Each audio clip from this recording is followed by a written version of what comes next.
오늘 시간 우리에게 주신 주님의 귀한 말씀 로마서 5장 말씀입니다.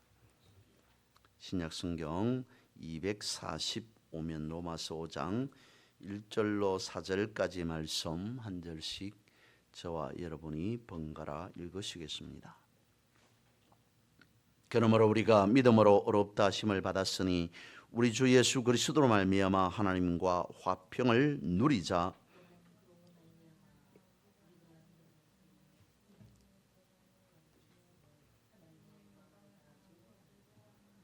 다만 이뿐 아니라 우리가 환난 중에도 즐거워하나니 이는 환난은 인내를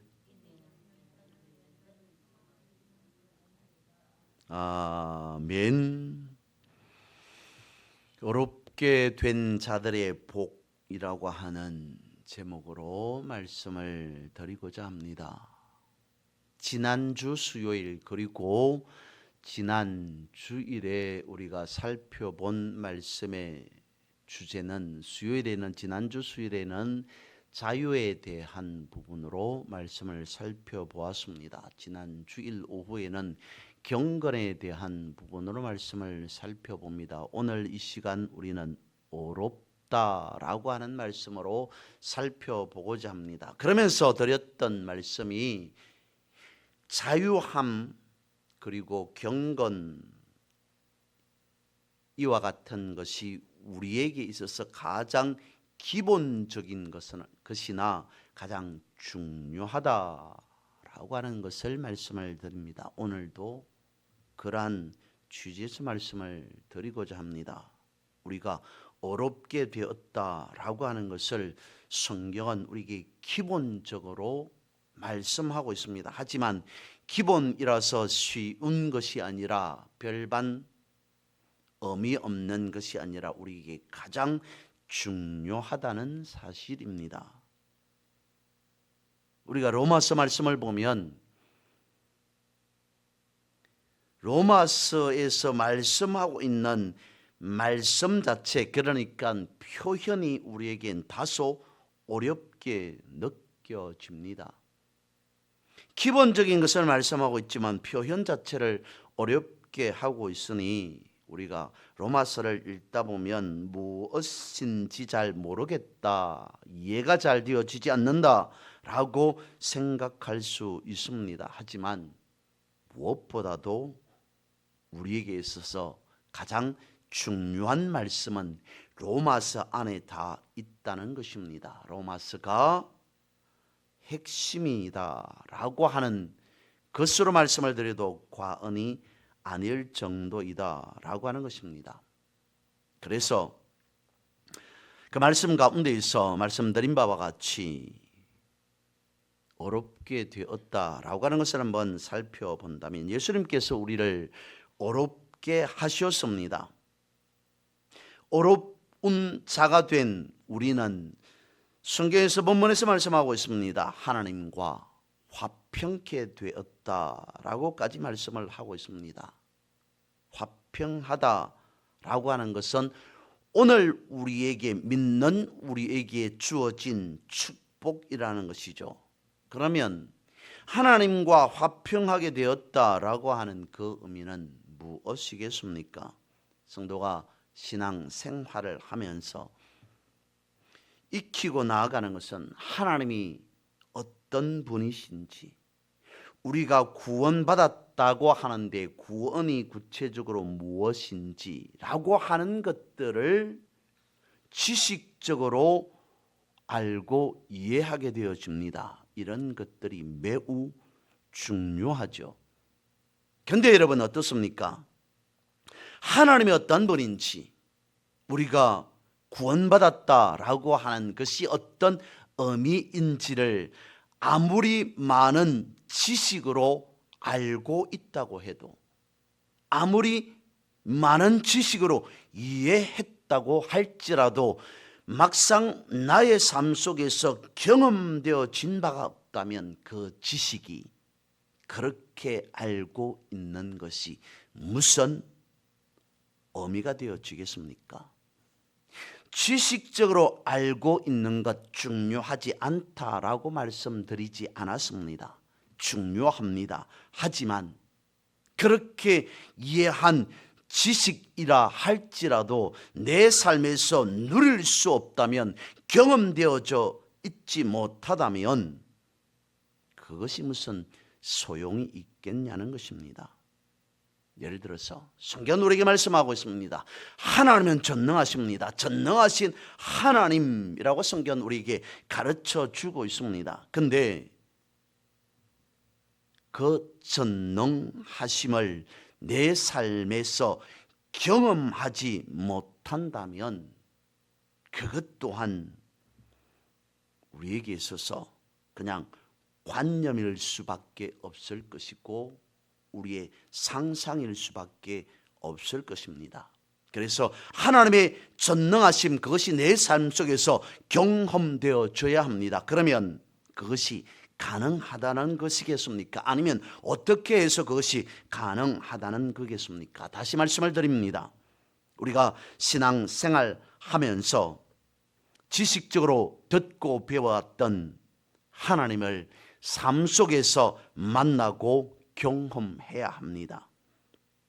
그러면 하나님을 만나고 경험한다는 것은 무엇이겠습니까? 오늘 성경 말씀하고 있습니다. 그 첫 번째로 어렵다 하심을 받은 자들이 누구인가 라고 하는 것을 말씀하고 있습니다. 그것은 오늘 본문뿐만 아니라 로마서 3장 23절에서 26절 말씀에 이르기까지 친히 설명하고 있습니다. 오늘 본문 로마서 5장 1절 말씀을 한번 다시 읽어봅니다. 이렇게 되어져 있죠. 그러므로 우리가 믿음으로 어렵다 하심을 받았으니 우리 주 예수 그리스도로 말미암아 하나님과 화평을 누리자. 성경 말씀하고 있습니다.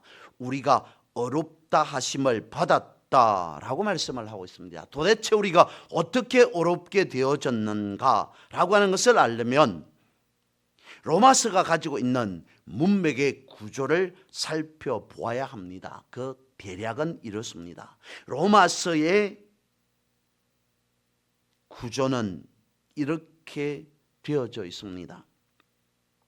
하나님의 형상으로 지은 바 된 사람이 하나님의 말씀, 하나님의 뜻에 따라 살지 못하고, 첫사람 아담으로 돌아가겠죠. 살지 못하고 범죄함으로 하나님의 은혜 아래가 아닌 하나님의 진노 아래에 놓이게 되었다는 것입니다.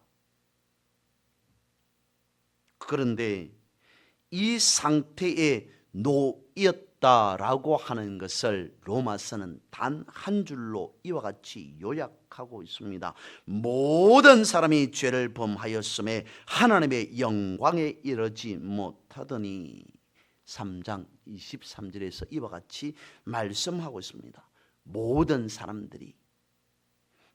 사람이 죄를 범하였기 때문에 하나님의 은혜 아래 있지 못하고 하나님의 진노, 하나님의 심판 아래 있을 수밖에 없는데, 로마서에서는 그것을 두고 하나님의 영광에 이르지 못하더라라고 하는 표현으로 말씀하고 있습니다. 그러면 여기서 영광이라고 하는 그 말의 의미는 무엇이냐면 하나님의 얼굴, 하나님의 모습, 하나님의 임재라고 하는 것으로 풀이되어집니다.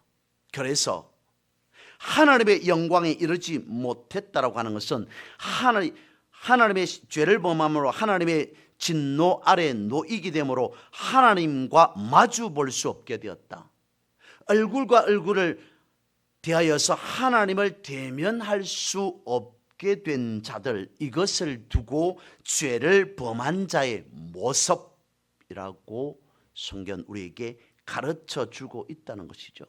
그런데 범죄하였기 때문에 하나님의 영광에 이르지 못하게 되었다. 하나님의 얼굴을 바라볼 수 없게 되었다. 하나님과 대면할 수 없게 되었다라고 하는 것에 있어서 거쳐버리면 해답이, 해결책이 있을 수 없습니다. 그런데 로마서는 이 해답을 제시하고 있다는 것이죠.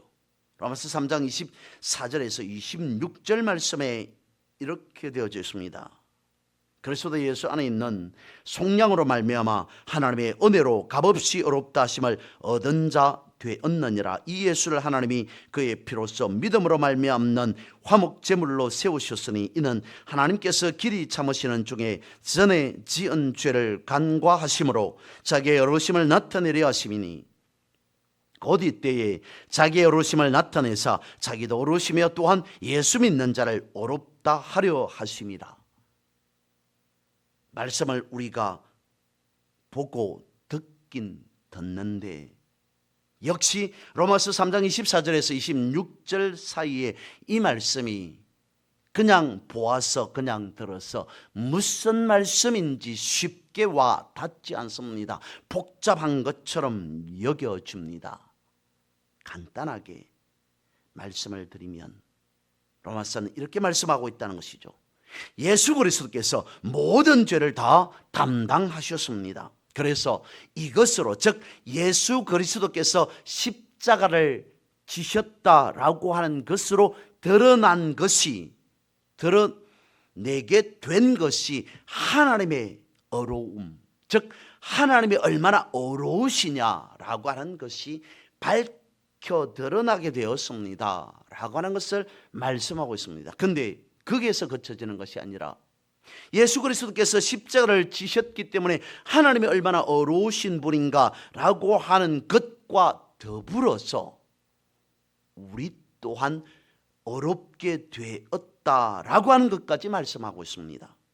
그래서 이제 우리는 로마서 3장에서 말씀하고 있는 이제 우리는 즉 용서받은 우리는 비로소 하나님과 교제하게 되었다. 즉 하나님과 얼굴을 마주하게 되었다라고 말씀을 하고 있습니다.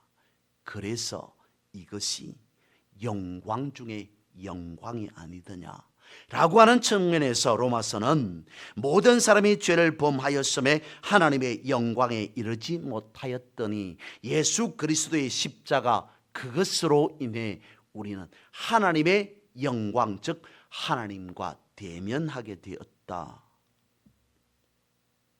얼마나 영광스러운 일이냐라고 말씀을 하고 있다는 것이죠. 그렇게 말씀하고 또 말씀하시다가 이 모든 말씀의 설명의 결론으로 사도 바울은 그러니까 성경은 로마서 오늘 본문에 있는 5장 1절에 와서 이렇게 말씀하시다는 거죠. 하신다는 거죠. 그러므로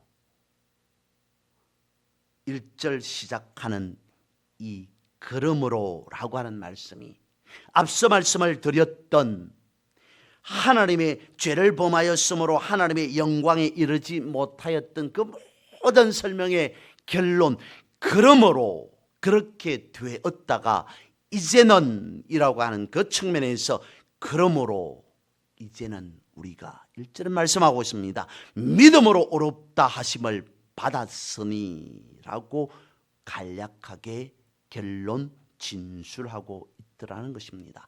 이것이 우리가 가지고 있는 믿음의 성도로서의 신분적인 기본임과 동시에 하나님과 만나고 교제할 수 있는 기본 기초가 되었다는 것이죠.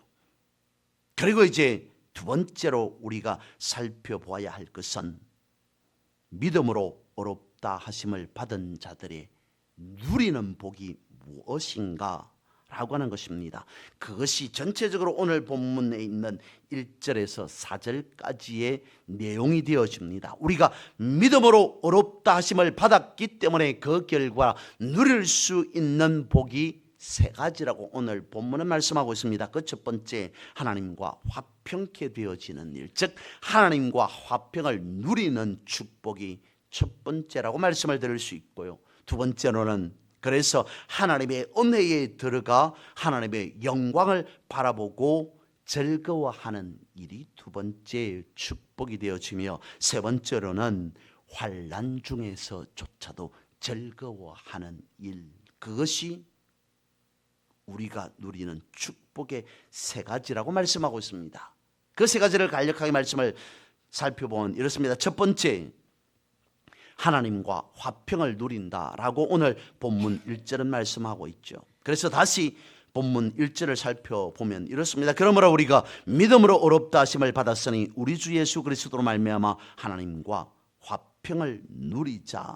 여기서 다시 단어를 살펴봅니다. 그 용어의 개념을 살펴봅니다. 화평이라고 하는 이 단어의 개념은 이렇습니다. 에이레네라고 하는 이 원어는 오늘 본문에서는 화평이라고 말씀하고 있습니다. 그 유사한 의미는 평안 혹은 평화, 같은 말이라는 것이죠. 화평이나 평안이나 평화나 같은 말이라는 것입니다. 그러면 우리는 이 단어를 생각하면서 떠오르게 되어지는 생각은 성경에서 화평, 평안, 평안이라고 말씀하고 있으니 이것은 우리의 마음이 평온한 상태, 그것을 말씀하고 있는 것이 아니냐라고 쉽게 생각할 수 있겠지만 그것이 아니더라는 것입니다. 특별히 오늘 본문의 말씀을 보면 이렇게 말씀하고 있습니다. 우리 주 예수 그리스도로 말미암아 하나님과, 예전의 말씀에 보면 하나님과 더불어 화평을 누리자, 하나님과 화평을 누리자라고 말씀을 하고 있습니다. 우리가 믿음으로 의롭게 되었으니 화평을 누리자라고 말씀하고 있는 것이 아니라 의롭게 되었으니 예수 그리스도로 인해, 예수 그리스도로 말미암아 하나님과 화평을 누리자라고 말씀하고 있습니다.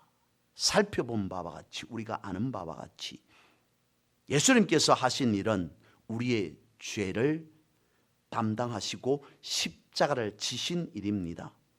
그러면 예수님께서 십자가를 지신 목적은 무엇입니까? 죄를 대신 담당하여서 우리의 신분이 어렵게 되어지기 위하도록, 어렵게 되어지도록 예수님께서 십자가를 지셨다는 것입니다. 그래서 우리의 신분이 예전에는 죄로 인해 진노 아래 있을 수밖에 없는데 예수님의 십자가로 인해 우리의 신분 자체가 이제는 죄인의 신분이 아닌 의인의 신분으로 어렵게 되었으니, 그러므로 이제는 어떻게 되었다? 하나님 앞에 서게 되었다. 하나님과 화평을 누리게 되었다. 하나님과 대면할 수 있게 되었다. 하나님의 얼굴을 마주할 수 있게 되었다. 그래서 본문에서 말씀하고 있는 화평이라고 하는 것은 죄로 깨어진 하나님과의 관계가 그리스도로 회복되어졌다라고 하는 그 의미라고 하는 것이죠. 그러니까 화평은 마음의 평안이 아닌 하나님과의 관계가 회복되어서 하나님과 교제하게 되었다는 의미라는 것입니다. 두 번째, 하나님의 은혜에 들어가 하나님의 영광을 바라보고 즐거워하는 일, 내지는 즐거워하는 축복이라고 말씀을 드렸습니다. 오늘 본문의 말씀은 그렇게 말씀하고 있습니다. 하나님과의 관계가 회복된 상태가 되었다는 것은 단지 그 사실만을 말하는 것이 아니라 구체적으로 어떤 복이 되어졌는지를 설명하고 있다는 것입니다. 본문 2절 말씀입니다. 또한 그로 말미암아 우리가 믿음으로써 있는 이 은혜에 들어감을 얻었으니 하나님의 영광을 바라고 즐거워하느니라. 하나님의 은혜에 들어감으로 하나님의 영광을 바라보며 즐거워할 수 있는 일, 그 축복을 우리는 누리고 살아가게 되어진다라고 말씀하고 있는 그 말씀 또한 한 단어 용어를 살펴볼 필요가 있습니다. 들어간다라고 하는 말은 오늘 본문을 포함해서 신약에서 전체 3번만 등장하는 용어가 되어집니다. 역시 사도 바울이 기록한 에베소서 2장 18절과 3장 12절에서 이 용어를 쓰고 있는데요. 에베소서 2장 18절 말씀을 읽어보면 이렇게 말씀하고 있습니다. 이는 그로 말미암아 우리 둘이 한 성령 안에서 아버지께 나아감을 얻게 하려 하심이라. 오늘 본문의 말씀에서는 들어간다라고 하는 표현을 쓰고 있는데 에베소서 2장 18절에서는 성령 안에서 아버지께 나아감을 얻게 되었다, 나아간다라고 표현하고 있습니다. 그런데 들어간다라고 하는 말씀과 나아간다라고 우리 번역본에는 나누어서 설명하고 있습니다만 원어에 보면 똑같은 단어라는 것이죠. 즉 들어간다라고 하는 그 의미는 하나님과 새로운 관계가 된 것에 머물러 있지 아니하고 하나님 앞에 들어감으로, 하나님께 나아감으로 하나님과 함께 지속적으로 교제하게 되어졌다라고 하는 그것을 말씀하고 있다는 것입니다. 하나님과 한 번, 몇 차례, 몇 번 얼굴을 마주하고 대하는 것에서 끝나는 것이 아니라 하나님과 늘 교제하게 되어진다라고 하는 것을 오늘 성경은 이 은혜에 들어가게 되어졌다, 혹은 에베소에 따르면 나아가게 되어졌다라고 하는 것입니다. 그러면 하나님 안으로 들어가게 되었다, 하나님과 교제하게 되었다, 나아가게 되었다라고 하는 그 구체적인 의미는 늘 하나님과 연결되어서 하나님께서 가지고 계셨던 그 모든 하나님의 은혜와 능력을 이제 우리가 전수받아서 땅에서 누리고 살아가게 되었다라고 하는 것까지 말씀하고 있다는 것이죠. 단지 다시 말씀을 드리면 우리의 신분이 죄인에서 의인으로 상승된 그것에서 그쳐지는 것이 아니라 그러므로 의인이 되어졌기 때문에 하나님께서 가지고 계셨던 그 은혜와 능력이 우리에게 기름 부음 바 되어졌다, 전수되어졌다, 전이 되어졌다라고 하는 것을 오늘 성경은 하나님과의 교제의 절정으로 말씀하고 있는 것이죠. 이제 세 번째로 우리가 살펴볼 수 있는 것은 성경은 말씀하고 있습니다. 환난 중에서도 즐거워한다. 3절과 4절 말씀을 살펴보면 이렇습니다. 다만 이뿐 아니라 우리가 환난 중에도 즐거워하나니 이는 환난은 인내를, 인내는 연단을, 연단은 소망을 이루는 줄 알미로다. 성도는 환난 중에서도 하나님과 교제할 수 있다는 것이죠. 그런데 왜 우리는 환난조차 기뻐해야 합니까? 즐거워해야 됩니까? 성경 말씀하고 있습니다. 소망이 있기 때문이다 라고 말씀하고 있습니다. 그러면 소망은 무엇이라는 것입니까? 이는 하나님의 영광을 보고 즐거워하는 것이다 라는 것이죠. 그러면 하나님의 영광이라고 하는 것은 무엇입니까? 앞서 말씀을 드렸습니다마는 하나님 나라 안에 살아가는 삶이 하나님의 영광입니다. 죄인의 신분에서 하나님 앞으로 가까이 나아갈 수 없는, 하나님께로 들어갈 수 없는 그런 신분이었다가 이제 하나님께로 나아갈 수 있게 되었습니다. 하나님께 들어갈 수 있게 되었습니다. 신분이 상승되었습니다. 하나님의 엄청난 은혜, 은총, 영광의 삶을 살아가게 되었습니다. 그 삶이 어떤 삶이겠습니까? 하나님 나라 안의 삶이라는 것이죠. 그러면 하나님 나라 안의 삶이라고 하는 것은 무엇이겠습니까? 육으로 살아가는 것이 아니라 영으로 살아가는 영적인 나라라고 하는 것이죠. 그러니까 하나님 나라 안의 삶이라고 하는 것은 영적인 삶을 의미하더라는 것입니다. 즉 우리는 이제 세상 나라의 삶에서 하나님 나라의 삶으로의 전환 내지는 변화가 일어났다는 것을 성경은 말씀하고 있습니다. 그래서 말씀합니다. 환난이 변하여 소망이 되는 나라. 그 나라가, 즉 그 나라 안에 살아가는 삶이 어찌 즐겁지 아니하겠느냐라고 말씀하고 있습니다. 우리의 삶이 하나님과의 관계에 초점이 있고 하나님과 교제하면서 하나님의 그 영광을 바라보고 심지어 환난 가운데 있을지라도 하나님의 영광을 바라볼 수 있는 삶이라면 이 삶 자체가 우리가 이 땅에서 누릴 수 있는 최고의 축복과 은혜가 아니겠냐는 것이죠. 이런 하나님과의 관계 회복에서 오는 그러한 무한한 은혜와 능력이 오늘 살아가고 있는 우리 모두에게 부어지고 이어져서 영원히 하나님께서 허락하시는 그 힘으로 승리의 삶을 날마다 살아가는 그러한 여러분 모두가 되시기를 주님의 이름으로 선포하고 축복합니다.